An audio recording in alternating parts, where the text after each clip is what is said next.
నమస్తే BTV7 news కు స్వాగతం నేను మీ సోని వార్త వివరాల్లోకి వెళ్తే ముఖ్యమంత్రి ఆదేశాలతో వరద ప్రభావిత ప్రాంతాల్లో పర్యటిస్తూ ప్రజల ఇబ్బందులు తెలుసుకుంటున్న మంత్రి నిమ్మల రామానాయుడు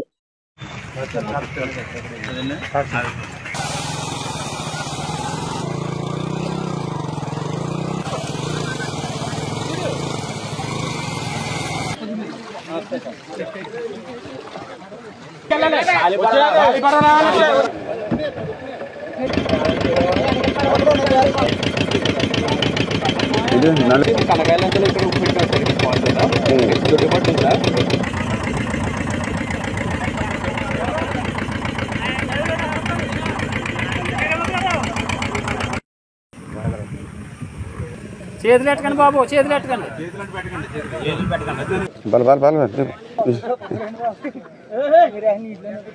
మనకి 100 కేజీలు దాకా ఉంటాం. ఎక్కడెక్కడ ఉంటాయి ఇవన్నీ? ఇప్పుడు ఈ పాకల్లో ఇట్లా అలా వేసుకుంటూ ఉంటారా? మరి ఎందుకు చేశారు? ఇక్కడ వరద వస్తుందిగా, తగ్గుతుంది కదా అని ఉంచారా? అదే రాత్రి చెప్పారు ఇలా 100 గేదెలు ఉండిపోయినాయంటే మళ్ళీ ఆ కలెక్టర్ గారు కూడా చెప్పి మళ్ళీ పడవలు అవి పెట్టారు, 3 పడవలు. ఇప్పుడు ఇవి ఈదుకుంటూ వచ్చేస్తాం. అవి అట్లా కట్టేస్తాను అలవాటు అట్లకి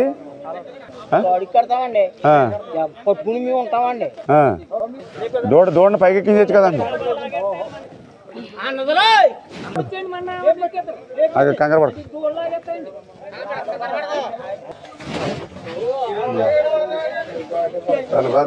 తాడు బీసిపోద్ది.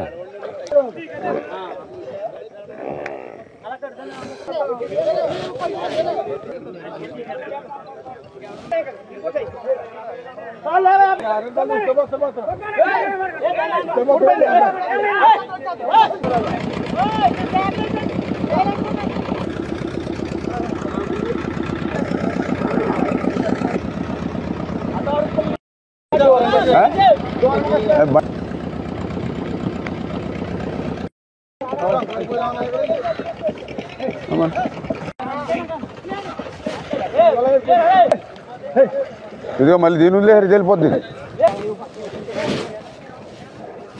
ఇదిగో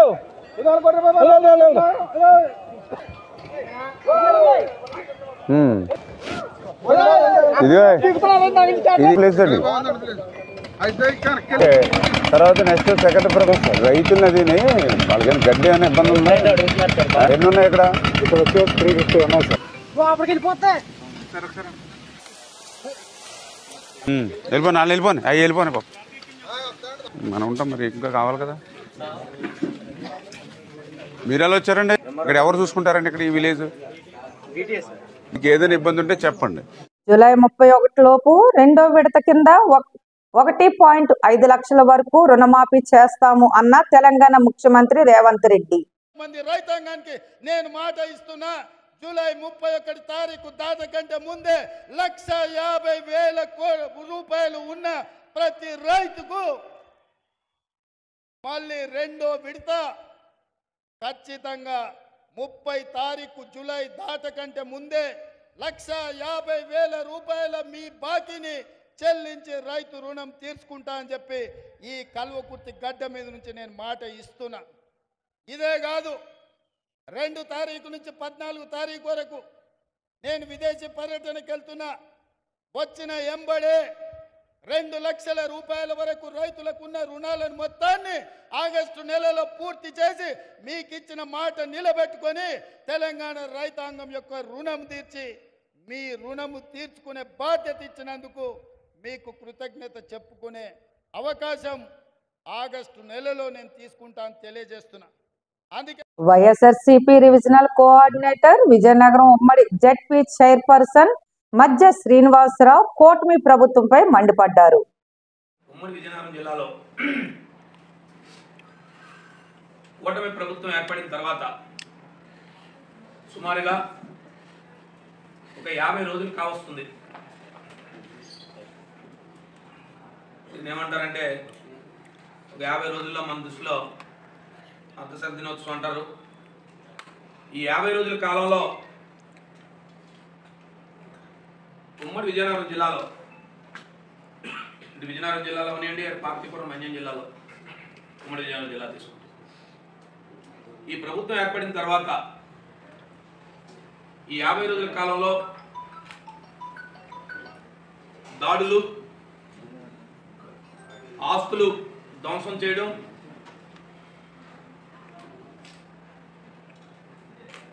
లేదు ఈ ప్రభుత్వం మాకు ఏర్పడిందని చెప్పి వారి వారి నియోజకవర్గాల క్షేత్రస్థాయిలో దిగువ స్థాయి నాయకులు మేము వచ్చి ఉద్యోగాలు తొలగిస్తాం, భయభ్రాంతులు చేయడం, ముఖ్యంగా ఈ కార్యక్రమాలు 50 రోజుల కాలంగా జరుగుతూ ఉంది. అధికారాలు, ఎన్నికలు రావడం, ప్రజాస్వామ్యంలో ఒక ప్రభుత్వాన్ని ఎన్నుకోవడం 5 సంవత్సరాలకు ఒకసారి ఇది పరిపాటే. గతంలో మేము ప్రజాస్వామ్యంలో గతంలో మేము అధికారంలో ఉన్నా, గతంలో ప్రతిపక్షాలు ఉన్నా, ఇవాళ మేము ప్రతిపక్షాలు ఉన్నా, లేదు ఇవాళ పాలకపక్షాలు ఉన్నవారు గతంలో ప్రతిపక్షాలు ఉన్నా, ఏనాడు కూడా విజయనగరం జిల్లాలో, ఉమ్మడి విజయనగరం జిల్లాలో ఈ రకమైన సంస్కృతి లేదు. ప్రజల ఆకాంక్ష మేరకు మీరు ఏ హామీలతోనో ఏ కార్యక్రమాలు అయితే చెప్పారో దాన్ని అమలుపరుస్తూ వెళుతుండడం గత కాలంగా జరుగుతున్న పరిపాటి. మళ్ళీ ఎన్నికలు వస్తాయి, ప్రజాస్వామ్యంలో ఎన్నికలు ప్రజలు తీర్పిస్తారు. అంతేగాని గతంలో ఎన్నడూ లేని విధంగా విజయనగరం జిల్లాలో, ఉమ్మడి విజయనగరం జిల్లాలో ఇప్పుడు కూడా ఇలాంటి సంస్కృతి లేని విధంగా వ్యక్తిగతంగా ఆస్తులు ధ్వంసం చేయడం, లేదు వ్యక్తిగతంగా వైఎస్ఆర్ పార్టీ కార్యకర్తల మీద దాడులు దిగడం, లేదు చిరు చిరు ఉద్యోగుల్ని తొలగించే కార్యక్రమాన్ని చేపట్టడం. మీకు ఉదాహరణగా మీకు చూసా ఉంటారు, మొన్నటి రోజుని మన నెల్లిమల్ల ధనాలపేట గ్రామంలో చాలా మంది చెప్తున్నారు పెద్దలు, 2 రోజులు కూడా చూశారు, పాలకపక్షం పెద్దలు చెప్పారు, వైఎస్ఆర్ పార్టీ అధికారం ఉన్నప్పుడే నోటీసులు ఇచ్చారు. ఎస్, నోటీసులు ఇచ్చాం. ఎప్పుడు కూడా ఏదైనా పాలకపక్షంలో ఉన్నామని చెప్పి ఏదైనా ప్రభుత్వం దృష్టికి వస్తే అధికారులు దాని పర్య కార్యక్రమం చేసుకుపోతూ ఉంటారు. ఎప్పుడు కూడా మేము ఎప్పుడు అడ్డుపెట్టలే, ఏ కార్యక్రమంలో కూడా అధికారులకు మేము అడ్డుపెట్టలే. ఏదైనా అధికారులు ఇది ఇబ్బంది అని తెలిసినా, లేదు ఒక ప్రక్రియ ప్రకారం అధికారులు వారు పోతూ ఉంటారు. కానీ మీరు ఆనాడు ఇచ్చిన నోటీస్ 6 నోటీస్ ఇచ్చారు. సుమారు ఎన్నికలు అయిపోయి ఆ ఆర్మీ ఉద్యోగి, ఆ రిటైర్డ్ ఆర్మీ ఉద్యోగి మా సానుభూతి పడని మీరు 25వ తారీఖు నోటీస్ ఇచ్చి, సాయంకాలం మీరు 25వ తారీఖు నోటీస్ ఇచ్చి మీరు 26వ తారీఖుని మీరు దాన్ని కొడతామని చెప్పి మీరు 25వ తారీఖు నోటీస్ ఇచ్చారు. ఆ గ్రామస్తుల సర్పంచ్ గానే గ్రామ పెద్దలందరూ నా దృష్టికి వచ్చారు. నేను నేరుగా ఆర్డీఓ గారితో మాట్లాడాను, కలెక్టర్ గారితో మాట్లాడాను. ఇది మంచి విధానం కాదని చెప్పాను.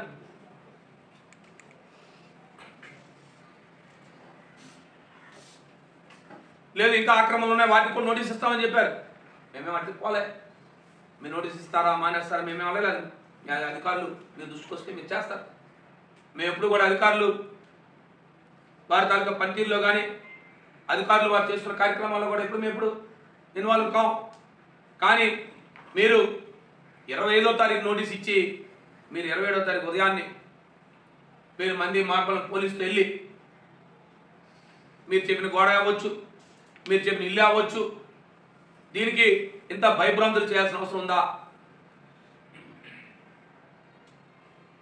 కాంగ్రెస్ పార్టీ కట్ట మైసమ్మ ఆశీర్వాదంతో రాష్ట్రాన్ని అభివృద్ధి పదములోకి తీసుకువెళ్తుందని మంత్రి కొండ సురేఖ ధీమా వ్యక్తం చేశారు.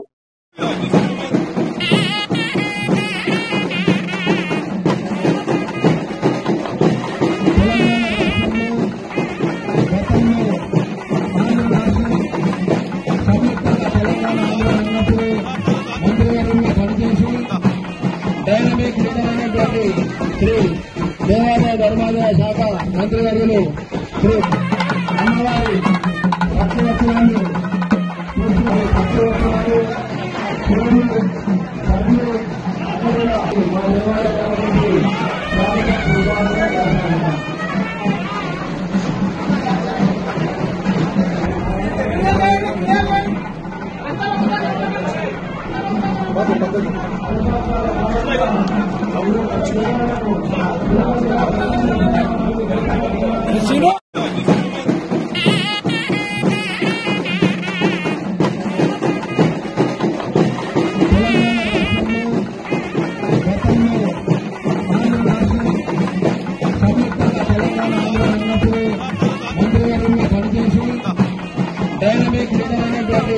శ్రీ దేవాదాయ ధర్మాదాయ శాఖ మంత్రివర్యులు శ్రీ అమ్మవారి భక్తవత్సలాన్ని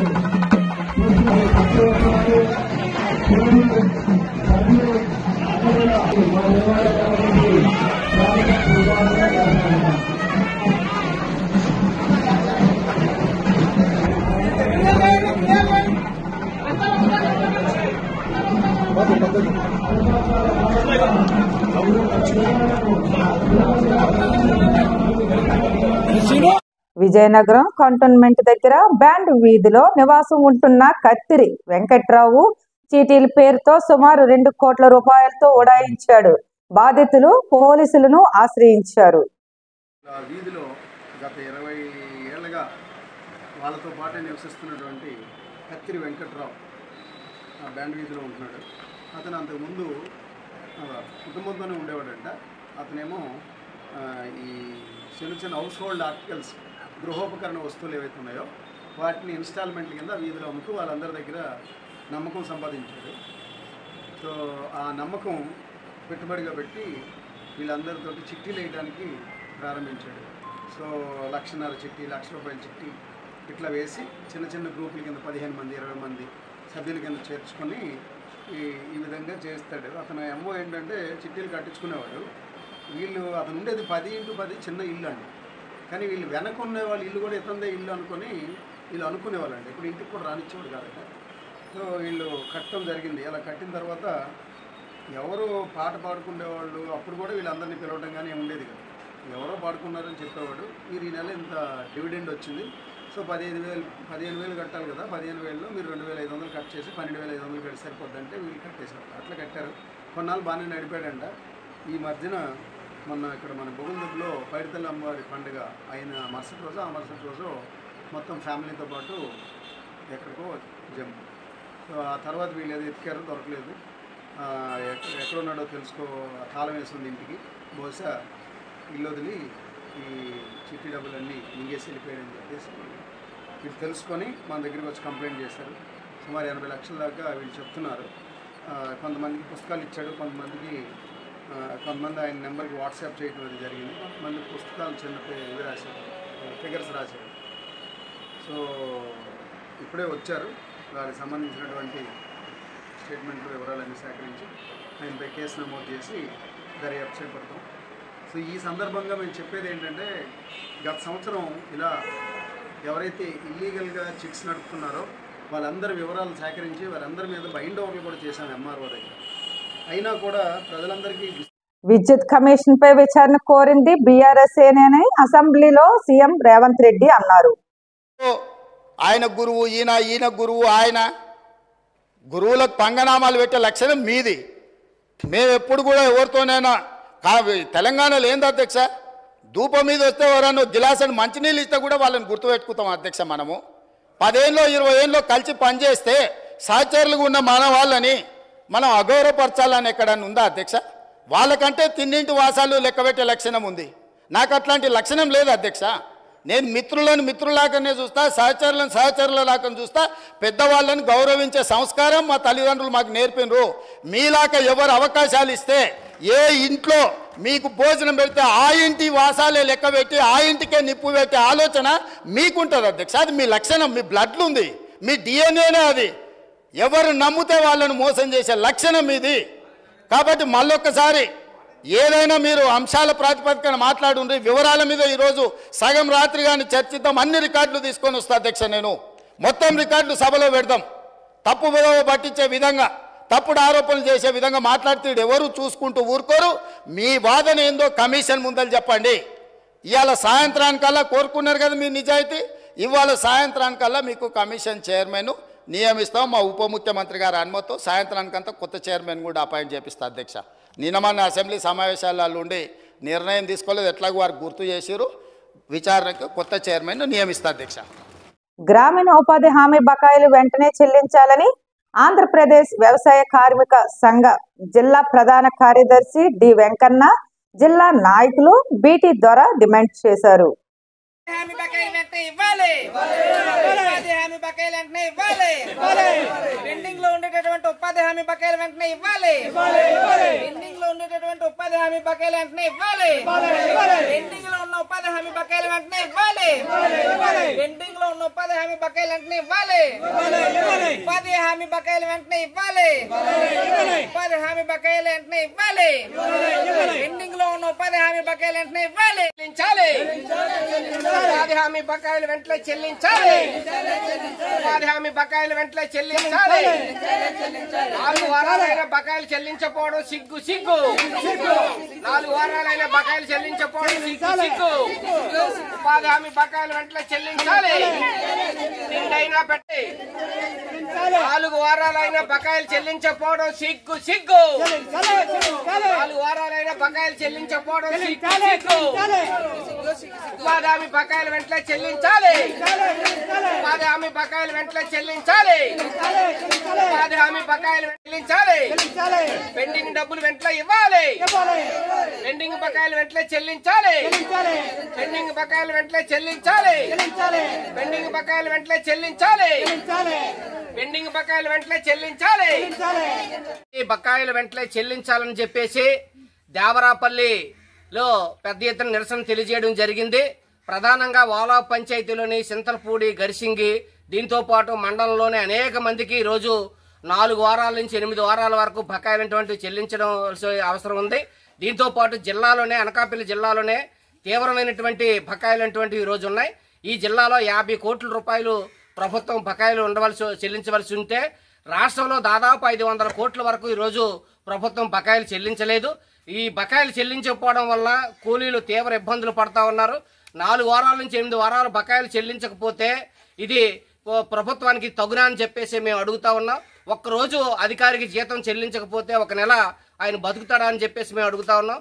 ప్రభుత్వం ఈరోజు ఉపాధి హామీ కూలీల పట్ల తీవ్రమైనటువంటి నిర్లక్ష్యమైనటువంటిది ఈరోజు చేస్తూ ఉంది. బకాయిలు వెంటనే చెల్లించకపోతే మేము పీడీ ఆఫీస్ని ముట్టడించే కార్యక్రమం చేస్తామని చెప్పేసి మేము స్పష్టం చేస్తా ఉన్నాం. దీంతోనే ఉపాధి హామీ కూలీలకి ఈ సంవత్సరం కేంద్ర ప్రభుత్వం పెట్టినటువంటి బడ్జెట్ 86,000 కోట్ల రూపాయలకి తగ్గించింది. ఇది అత్యంత దుర్మార్గమైనటువంటి చర్య.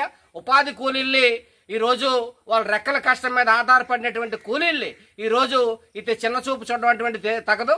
వాళ్ళ ఆర్థిక పరిస్థితి మెరుగుపడడం కోసం, వాళ్ళ కష్టాలు మీద ఆధారపడి బతికినటువంటి కూలీలు ఎవరైతే ఉన్నారో వాళ్ళ కోసం పెట్టినటువంటి చట్టం ఇది. వాళ్ళు ఏం పని చేయకుండా ఈరోజు డబ్బులు ఇవ్వట్లేదు. వాళ్ళ దయా దాక్షిణ్యాల మీద కూలీలు ఏం బతకట్లేదు. రెక్కల కష్టం మీద ఎండ వానైనా కానీ పనిచేసి వాళ్ళు డబ్బులు ఈరోజు తీసుకునేటువంటి పరిస్థితి ఉంది. అటువంటి కూలీలకి ఈ ప్రభుత్వం నిర్లక్ష్యం చేస్తే పుట్టగతులు ఉండవని చెప్పేసి మేము స్పష్టం చేయదలుచుకున్నాం. అందుకని గ్రామీణ ఉపాధి హామీ చట్టం అనేటువంటిది అత్యంత కీలకమైనటువంటి చట్టం. ఈ చట్టాన్ని ప్రభుత్వం నిర్వీర్యం చేయడం కోసం ప్రయత్నాలు చేస్తుంది. నిర్వీర్యం చేస్తే ఊరుకునేది లేదు. అందుకని బడ్జెట్ అటువంటిది ఈరోజు 2 లక్షల కోట్లకి ఈ బడ్జెట్ అటువంటిది పెంచాలి. 86,000 కోట్లు ఏ విధంగా సరిపోవని చెప్పేసి మేము అడుగుతా ఉన్నాం. దీంతో పాటు 200 రోజులు పనులు చెప్పాలి. ఇక్కడ ఫారెస్ట్ పట్టాలు అటువంటి ఇచ్చారు. ఫారెస్ట్ పట్టాల్లోని 150 రోజులు పనులు చెప్పాలి. కానీ 150 రోజులు పనులు చెప్పకుండా 100 రోజులు కూడా పనులు చెప్పకుండా చేసిన పనులకు డబ్బులు ఇవ్వకుండా ఇబ్బందులు అటువంటివి రోజు పెడతా ఉన్నారు. ఈ దుర్మార్గమైనటువంటి చర్య. అందుకని 200 రోజులు పనులు ఇవ్వాలి, 600 కూలి ఇవ్వాలని చెప్పేసి ఆంధ్రప్రదేశ్ వ్యవసాయ కార్మిక సంఘం ఈ రోజు ప్రభుత్వాన్ని డిమాండ్ చేస్తా ఉంది. అందుకని ఆ విధంగా చేయకపోతే రానున్న రోజుల్లో తీవ్ర పరిణామాలు ఎదుర్కోవాల్సి వస్తుంది. ఇప్పటికే పేసిప్పులు ఇవ్వట్లేదు. దీంతో పాటు సమ్మర్ అలవెన్స్ ఇవ్వట్లేదు. మంచినీళ్ళ డబ్బులు లేవు, గుణపాన డబ్బులు లేవు, పార డబ్బులు లేవు. ఇవన్నీ కూడా ఎగ్గొట్టేసేసి ఏదో కూలి డబ్బుల కోసం మీరు పనిచేయండి అని చెప్పేసి చెప్పినటువంటి ప్రభుత్వం ఆ డబ్బులు కూడా ఇవ్వకపోవడం అటువంటిది అత్యంత దుర్మార్గమైనటువంటి చర్య. కాబట్టి వెంటనే బకాయిలు చెల్లించకపోతే మేము పీడీ ఆఫీస్ ముట్టల కార్యక్రమం చేపడతామని చెప్పేసి ఆంధ్రప్రదేశ్ వ్యవసాయ కార్మిక సంఘంగా కూలీలుగా ఈ ప్రభుత్వాన్ని హెచ్చరిస్తా ఉన్నాం. అల్లూరు జిల్లాలో వైద్యం కోసం కుండలో కూర్చోబెట్టి ప్రాణాలకు తెగించి వాగు దాటుతున్న గిరిజనులు.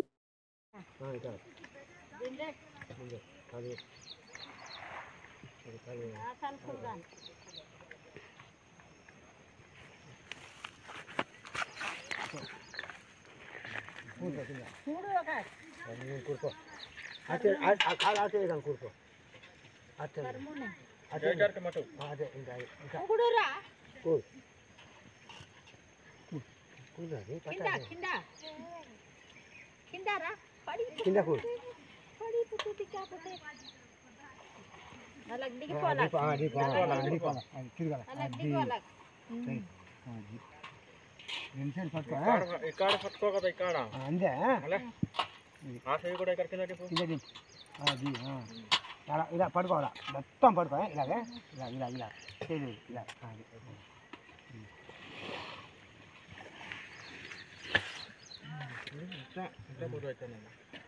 దీపాలు కట్టుకొని తిన్నాను దీపాలు కట్టుకోరా ఇంచువా దీపాలు కట్టుకో కొంచెం ఎటు ముంగల్తాల్ కొంచెం ముంగల్తాల్ జరుగు జరుగు అలాగే ఇటు ఏ మాత్రం బుర్ర తేకు ఇటు అయితే బుర్ర వెంట అనుకునే అడువంగు అడువంగు ముంగల్తాల్ దీపాలు కట్టుకుంటే బాగుంది ఎంత కదా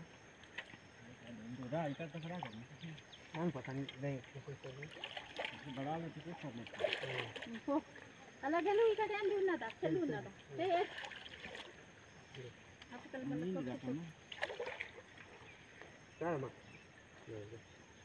గతం పట్టుకోరా వంగు అది వంగురా వంగు అది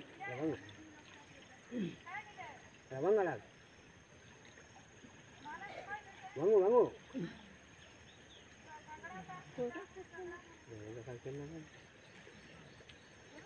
వంగు అలా ఇక్కడ వస్తే తీయ కదలా కదలా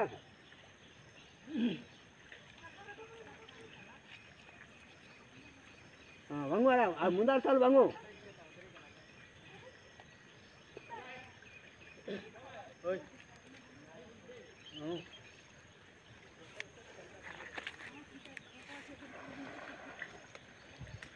అదే జీతున్నా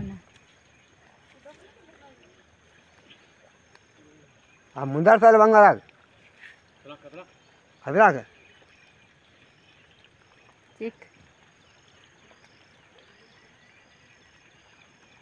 ఈ వార్తలు ఇంతటితో సమాప్తం. రేపు మళ్ళీ ఇదే సమయానికి మరిన్ని వార్తలతో కలుసుకుందాం.